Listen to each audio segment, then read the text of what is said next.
Hoy día vamos a terminar el capítulo 14. Vamos a leer. Lo último que vimos fue la aparición de estos tres ángeles. El primero de ellos, que está en el capítulo 14, versículo 6, que habla acerca de el ángel que predica el Evangelio. Y vimos que la predicación del ángel es exactamente el mismo patrón que se ve a lo largo de toda la Escritura, que es justamente el llamado al arrepentimiento, el volvernos a Dios, ¿ya? El volverse a Dios. Ya después el segundo ángel habla directamente de lo que es el anuncio de juicio a esta Babilonia, que como ciudad propiamente tal no existe. Sin embargo, el título Babilonia es un título que se le entrega simbólicamente a la ciudad de la maldad y de la rebelión contra Dios, ¿ya? Vamos a ampliar esto en el capítulo 17-18 acerca exactamente de esta Babilonia, ¿ya? Y el tercer ángel trae esta condenación, este juicio, y donde se dice efectivamente que ya en esta época se usa la expresión, como dice en el versículo 13, bienaventurados los que mueren en el Señor de aquí en adelante, producto justamente de la situación que se está viviendo, que no es como la situación que estamos viviendo nosotros, ¿no es cierto? Nosotros estamos viviendo en otra época en la cual el tema de morir propiamente tal no es algo que esté como en nuestros planes ya, ¿no es cierto? O sea, en cambio la situación aquí ya en esta época es de que efectivamente el descanso de los santos va a ser el morir, ¿ya? No así de los no convertidos. Lo que vamos a ver hoy ahora es del capítulo 14, para terminarlo, del versículo 14 hasta el 20.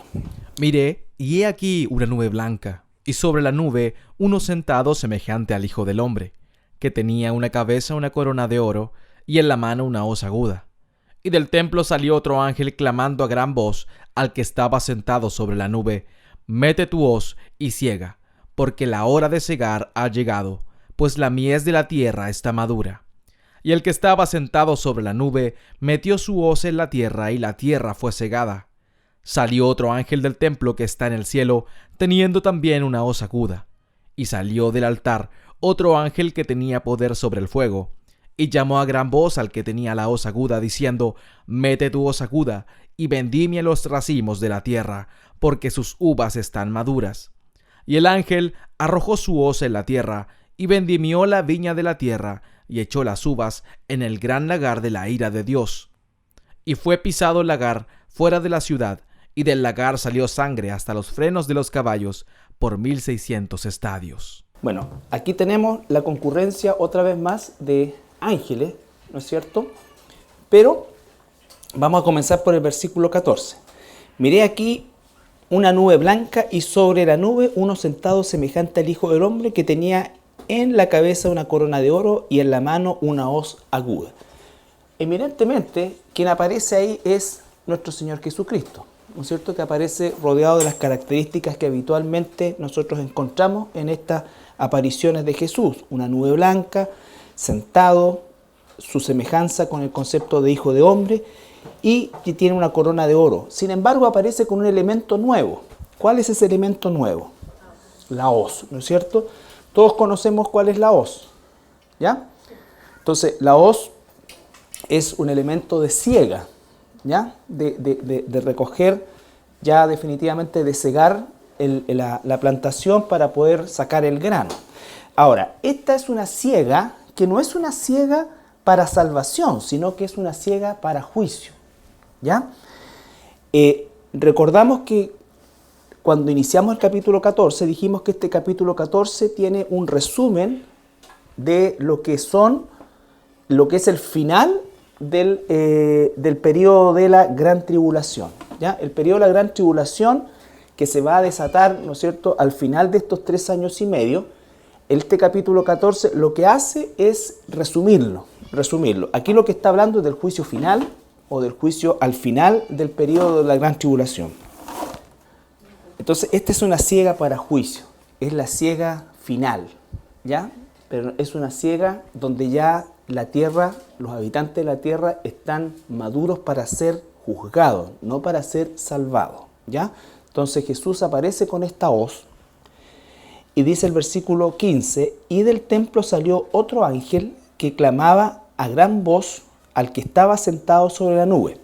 Es decir, el ángel sale, ¿de dónde sale? Del templo. Este templo sí, eminentemente el que está en el cielo, ¿no es cierto? Y dice que le dice al que estaba sentado en la nube, mete tu hoz y ciega, porque la hora de cegar ha llegado, pues la mies de la tierra está madura. Aquí vemos la paradoja, o mejor dicho, el contraste entre la obra de Cristo cuando vino la primera vez. Él vino como un sembrador. ¿Recuerdan ustedes la parábola del sembrador? Lucas 8, vamos a leer algunos versículos de ahí solamente. Lucas 8, versículo 4 en adelante.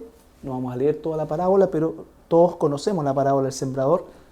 Hasta el 6 y 7 por ahí. Juntándose una gran multitud, y los que de cada ciudad venían a él, les dijo por parábola: el sembrador salió a sembrar su semilla, y mientras sembraba, una parte cayó junto al camino, y fue hollada, y las aves del cielo la comieron. Otra parte cayó sobre la piedra, y nacida se secó porque no tenía humedad. Otra parte cayó entre espinos, y los espinos que nacieron juntamente con ella la ahogaron. Exacto. Entonces, la parábola después cuando se explica nos dice que el sembrador ciertamente es el Señor Jesucristo, ¿no es cierto? Entonces, Él viene la primera vez a sembrar. En cambio, vemos aquí en Apocalipsis que Él viene a cegar, ¿no es cierto? A cegar. O sea, Él sembró el Evangelio y Él va a cegar también, pero no para salvación en este caso, sino que aquí cegar a aquellos que rechazaron ese Evangelio que fue sembrado cuando Él estuvo acá. ¿Ya? Entonces Jesús también dice que viene Él, la primera vez vino aquí a buscar y a salvar lo que se había perdido. Lucas 19:10. Porque el Hijo del Hombre vino a buscar y a salvar lo que se había perdido. Lo que se había perdido, ¿no es cierto? Entonces ahora el contraste en el versículo 15, ¿qué nos dice? Ahí estamos en Apocalipsis. Perdón, el versículo 14 decía que este hijo de hombre ahora viene a cegar, ¿no es cierto? Viene a cegar y a juzgar, ¿no es cierto? Viene a juzgar. Ya no viene a salvar, sino que viene a juzgar. Todos aquellos que, para quienes Jesús no sea su Salvador, en esta etapa va a ser su juez, ¿ya? Su juez. Entonces, Él vino a salvar. La segunda vez, cuando venga, que está reflejado acá en este pasaje, en 2 Timoteo capítulo 4, versículo 1. Te encarezco delante de Dios y del Señor Jesucristo, que juzgará a los vivos y a los muertos en su manifestación y en su reino. Ya, entonces la primera vez Él vino como un siervo, ¿no es cierto? Y ahora viene también como un juez, vino a salvar lo que se había perdido, pero va a venir la segunda vez a juzgar, ¿ya? ¿Estamos? Entonces, la primera venida, la segunda venida. Ahora estamos analizando la segunda venida de Jesús en el capítulo 14, en esta sección, en la cual nos dice que Él aparece con todos los elementos que habitualmente aparece, la nube, sentado, el trono, en fin, pero aparece con un elemento nuevo que es esta hoz, ¿ya? Que es para cegar. Pero no cegar para salvación, sino que cegar para juicio. Y hacemos el contraste con la primera vez, ¿no es cierto? La primera vez vino como un sembrador. Cuando Él venga a cegar la segunda vez, ¿no es cierto? Va a venir para juzgar. También vino como un siervo y va a venir ahora como un rey, ¿ya? En Isaías 53 es ahí, 53:11. No 3:11, 53:11. ¿Ya? Recuerden ustedes el gran pasaje de Isaías que se denomina el Evangelio del Antiguo Testamento. 53, perdón. Verá el fruto de la aflicción de su alma y quedará satisfecho. Por su conocimiento justificará mi siervo justo a muchos y llevará la iniquidad de ellos. Ya, entonces hace alusión a que su primera venida iba a ser como un siervo, ¿no es cierto? El Cordero de Dios que vendría, ¿no es cierto? No se defendería, sino que viviría una vida perfecta para poder pagar, ¿no es cierto? Y cargar con la culpa que nos correspondía a nosotros. Sin embargo, el regreso de Jesús es como rey. Dice, primero vamos a ir a Marcos capítulo 14, versículos 61 al 62. Marcos capítulo 14, versículos 61 al 62. Mas él callaba y nada respondía. El sumo sacerdote le volvió a preguntar y le dijo, ¿eres tú el Cristo, el Hijo del bendito? Y Jesús le dijo, yo soy. Y veréis al Hijo del hombre sentado a la diestra del poder de Dios y viniendo en las nubes del cielo. Ya, ¿se dan cuenta la semejanza de esa declaración de Jesús con lo que vemos en el versículo 14 de Apocalipsis 14? Entonces él va a venir la segunda vez como un rey. ¿Recuerdan esa escena de Marcos? Es cuando Jesús está siendo juzgado y el sumo sacerdote lo encara y le dice, ¿eres tú el Hijo del Altísimo, el Cristo?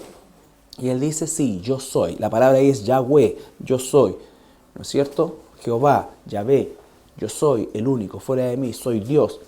Y me van a ver venir en las nubes del cielo, sentado a la diestra del Padre, en las nubes del cielo, con gran poder y gloria. ¿Ya? Vino la primera vez como siervo, pero volverá como rey. Y Apocalipsis 19, 11 al 16, que está más adelante, que amplía este versículo 14. Entonces vi el cielo abierto, y he aquí un caballo blanco, y el que lo montaba se llamaba Fiel y Verdadero, y con justicia juzga y pelea. Sus ojos eran como llama de fuego, y había en su cabeza muchas diademas, y tenía un nombre escrito que ninguno conocía sino él mismo. Estaba vestido de una ropa teñida en sangre, y su nombre es el Verbo de Dios. Y los ejércitos celestiales, vestidos de lino finísimo, blanco y limpio, le seguían en caballos.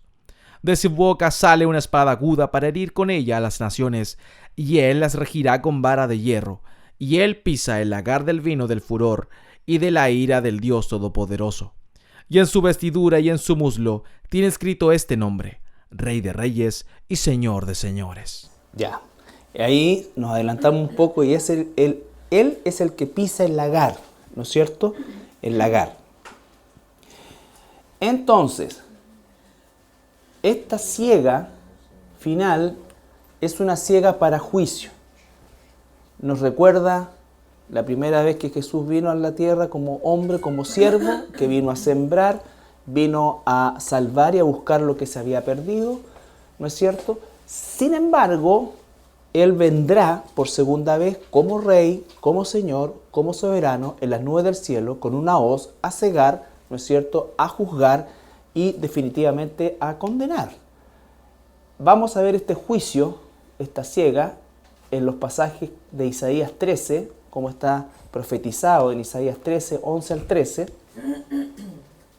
Recuerden que estamos hablando de este juicio que habla del lagar, que habla de que Dios va a pisar esas uvas, ¿no es cierto? El lagar era, no sé si es donde se pisan las uvas y tiene unos canales por donde corre el jugo, ¿no es cierto? El jugo de la uva. Y castigaré al mundo por su maldad, y a los impíos por su iniquidad, y haré que cese la arrogancia de los soberbios, y abatiré la altivez de los fuertes. Haré más precioso que el oro fino al varón, y más que el oro de Ofir al hombre. Porque haré estremecer los cielos, y la tierra se moverá de su lugar, en la indignación de Jehová de los ejércitos, y en el día del ardor de su ira. En la indignación de Jehová de los ejércitos, en el día del ardor de su ira. Esto es bastante fuerte, ¿no es cierto? Entonces, ese día es cuando Él viene a cegar, ¿ya? Ahora, en Joel capítulo 3, versículos 12 y 13. Despiértense las naciones y suban al valle de Josafat. Pausa. El valle de Josafat es el valle del Megido o de Armagedón. Es el mismo lugar. Porque allí me sentaré para juzgar a todas las naciones de alrededor. Echad la hoz, porque la mies está ya madura. Venid, descended, porque el lagar está lleno. Rebosan las cubas, porque mucha es la maldad de ellos. Ya, ¿se dan cuenta que tenemos los mismos elementos que vemos en Apocalipsis 14 en relación a que está profetizado en Isaías, en Joel y en otros pasajes más, ¿no es cierto?, que nos dejan bien claro de este momento que es un juicio hacia las naciones. Por supuesto que a las naciones en relación a sus miembros, a quienes pertenecen a esas naciones que no se arrepintieron y que serán en ese momento cegados para juicio. Cegados sino que de ciega. Mateo 13, 30 al 42. Dejad crecer juntamente lo uno y lo otro hasta la siega. Al tiempo de la siega yo diré a los segadores, recoged primero la cizaña y atadla en manojos para quemarla, pero recoged el trigo en mi granero. Versículo 30 y 42. Salta el 37. Respondiendo él les dijo, el que siembra la buena semilla es el Hijo del Hombre. El campo es el mundo, la buena semilla son los hijos del reino, y la cizaña son los hijos del malo. El enemigo que la sembró es el diablo, la siega es el fin del siglo, y los segadores son los ángeles.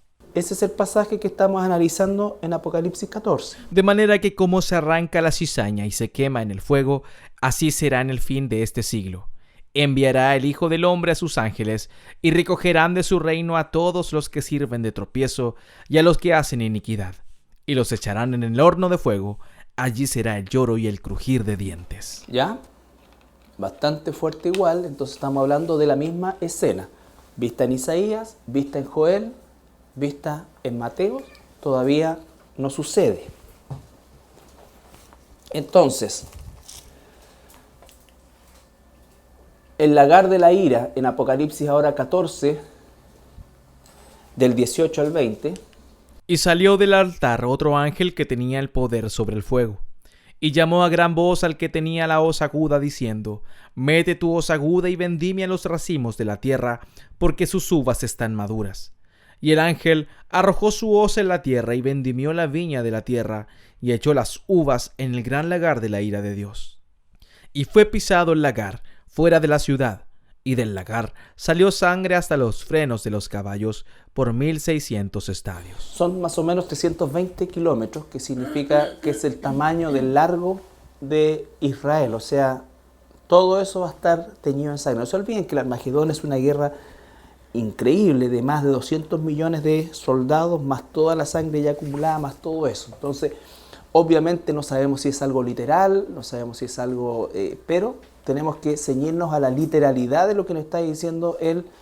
Se calcula que el freno de los caballos está más o menos 1,5 metros, ¿ya? Más o menos 1,5 metros. Entonces, ¿qué es lo que nos está diciendo acá? Que efectivamente ese juicio tiene que ver con lo que está hablando acá, con lo que es específicamente la batalla del Armagedón, ¿no es cierto? Y vamos a ver en Isaías 63, 3 al 6, el relato profético de esta batalla. He pisado yo solo el lagar, y de los pueblos nadie había conmigo. Los pisé con mi ira, y los hollé con mi furor, y su sangre salpicó mis vestidos, y manché todas mis ropas. Porque el día de la venganza está en mi corazón, y el año de mis redimidos ha llegado. Miré, y no había quien ayudara, y me maravillé que no hubiera quien sustentase, y me salvó mi brazo, y me sostuvo mi ira. Y con mi ira hollé los pueblos y los embriagué en mi furor, y derramé en tierra su sangre. ¿Ya? Entonces vemos ahí lo que significa la ira de Dios, la perfecta ira de Dios, y cómo va a ser derramada sobre todo aquellos que mueran o estén en contra de Dios, ¿no es cierto?, en ese tiempo y en todo tiempo, pero específicamente en este tiempo está hablando Isaías efectivamente de lo que nos está relatando aquí el capítulo 14 de manera comprimida y que se va a amplificar en los capítulos siguientes. Saltamos a Apocalipsis 19:15. De su boca sale una espada aguda, para herir con ella a las naciones, y él las regirá con vara de hierro, y él pisa el lagar del vino del furor y de la ira del Dios Todopoderoso. Recuerden que es el jinete del caballo blanco que acabamos de leer, que es el Señor Jesucristo, que viene, ¿no es cierto?, y ejecuta esta escena. Ya, entonces ahí está la escena más ampliada de lo que estamos viendo en el capítulo 14. Aquí terminamos el capítulo 14 nosotros, y es un pasaje, son versículos que nos relatan resumidamente, vuelvo a insistir, lo que se va a amplificar en los capítulos posteriores, o sea, que vienen después, posteriores, bien digo, pero lo que nos muestra esto es el estremecedor juicio de Dios. ¿Ya? Nosotros encontramos realmente una situación que es muy fuerte para nosotros, ¿no es cierto?, de saber cómo es que Dios en su perfecta voluntad opera perfectamente ¿no es cierto? Y de manera santa también la expresión plena de su ira, ¿no es cierto? Habla de ardor, de ira, de indignación. Entonces, esa es la postura que siempre Dios ha tenido frente al pecado, ¿ya? Siempre ha tenido esa postura frente al pecado. Por eso es que el concepto del amor de Dios es inentendible y es absolutamente incondicional, y también su ira es inentendible, perfecta, santa, ¿no es cierto? Y también es una ira que no tiene regreso, no es una media ira, no es un enojo solamente, sino que es la plena manifestación de la perfecta ira de Dios. Y entendemos que aquellos que somos salvados no lo merecíamos, pero aquellos que son condenados sí lo merecíamos, ¿ya? Ellos merecían, igual que nosotros no merecíamos salvación y somos depositarios de esa salvación. ¿Qué tiene que producir esto en nosotros? Lo que estábamos conversando al principio con la Anita, era el hecho de que nosotros advertimos. Esto nos sirve a nosotros no para prepararnos para este momento, porque no hay preparación para la iglesia, porque la iglesia no va a pasar por este momento. Sin embargo, nosotros sabemos que este momento viene y nuestra función es justamente en un acto de amor advertir a la gente, primero que se arrepiente y se vuelva al Señor, porque esto que va a suceder es todo escrito y se va a suceder sí o sí. Entonces, nosotros advertimos a la gente, informamos a las personas, aunque hoy día las personas nos puedan considerar locos, ¿no es cierto? O absolutamente equivocados. Pero la esperanza es que aun cuando, imagínense, no podemos nosotros perder la esperanza ni pensar en perderla, porque aún al final de los tiempos, hasta un ángel va, cuando ya no haya personas para predicar el Evangelio, Dios va a enviar un ángel a que predique el Evangelio. Entonces hasta ese momento tenemos la oportunidad, la esperanza de que aquellos que hoy día están sin Cristo sean, ¿no es cierto?, rescatados de esa situación, ¿ya? Esto no tiene nada que ver con la soberanía de Dios, esto tiene que ver con nosotros como criaturas. Como criaturas, el Señor nos dice, orad sin cesar, predicad en todo lugar, hasta lo último de la tierra. Todo eso es lo que tenemos que hacer, amar hasta incluso a nuestros enemigos. Entonces, todo eso es parte del entender cuál es la misión que Dios nos ha dado a nosotros, ¿ya? La misión que Dios nos ha dado a nosotros no es tratar de entender a Dios. La misión que nos ha dado Él a nosotros es obedecerle.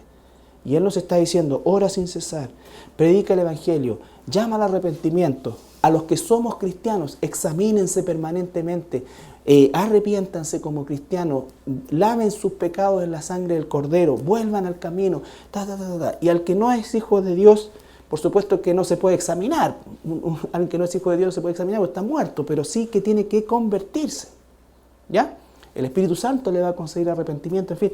Todo eso que nosotros vamos entendiendo tiene que ser lo que motive nuestro caminar en la vida, independiente en las cosas que hagamos. Dios siempre va a poner alrededor nuestro personas.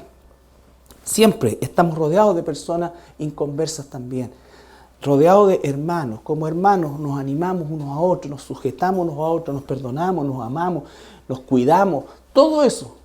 Y al inconverso, ¿no es cierto?, le amamos, le compartimos, oramos por ellos. Esa es la misión que tenemos, ¿ya? No tenemos que inventar nada. Está escrito ya, está determinado lo que tenemos que hacer. Lo que tenemos que hacer es obedecer. Muchas veces decimos, oye, pero ¿cómo? ¿Qué podríamos hacer nosotros para atraer a los inconversos? La verdad es que si cada uno de nosotros hiciera amorosamente su obra, su trabajo como hijo de Dios en medio de los inconversos que Dios entre los cuales Dios nos ha puesto, ya está cubierto. Está cubierto, por así decir, el radio de acción que tenemos. El radio de acción que tenemos.